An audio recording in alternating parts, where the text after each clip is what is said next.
Então, aqui a gente tem outro exemplo, que não são vermes, mas são outros organismos que a gente chama de plateumintes, que eles infectam também, aqui no caso de caracóis, né?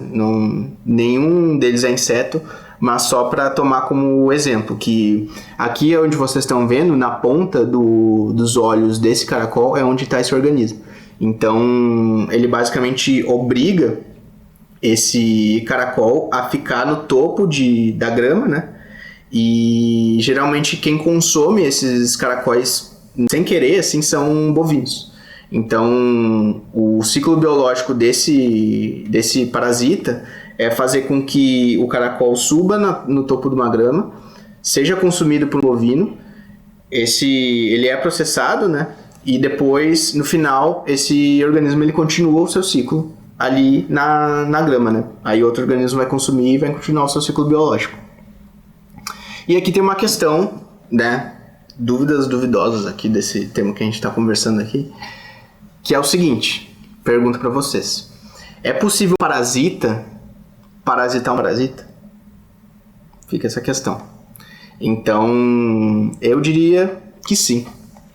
Sim, é possível um parasita parasitar um parasita.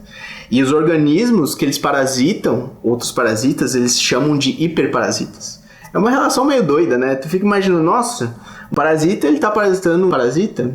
Será que é possível, né? Porque ele já tá parasitando outro e que vai parasitar outro, que vai parasitar outro. Parece que é uma coisa que não vai ter fim, mas ela tem fim. Então, de novo, a gente chama o organismo que parasita. O parasita é um hiperparasita. E a gente chama essa relação de hiperparasitismo. Mas tem mais uma coisa.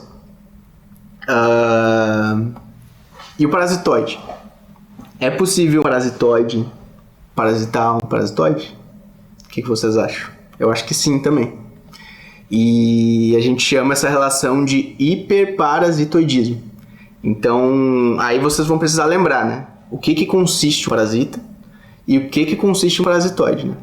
E aqui no final do processo, no final dessa atividade, eu tenho umas questões aqui que fica para vocês pensarem, né? Se vocês quiserem fazer, refletir com seus amigos ou com alguém, assim. Que, primeira questão, assim, né? O parasitismo e o parasitoidismo são relações ecológicas, né? E o que caracteriza essas relações? O que vocês acham que pode caracterizar a relação de parasitismo e de parasitoidismo? Segundo, algumas relações ecológicas, elas coevoluíram. E a questão é, que tipo de característica que possibilita o sucesso do parasita ou do parasitoide? Terceira questão, as relações, elas podem não ser vantajosas, né, para todos, né? E aí fica a questão, por que ela não é vantajosa para todos? Por que vocês acham que ela não é vantajosa para todo mundo?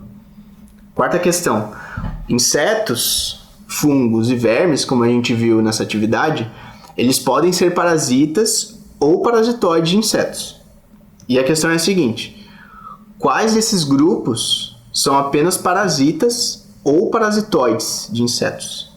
E por último, o que é o hiperparasitoide? Eu acho que eu já acabei respondendo, mas fica aí para vocês pensarem.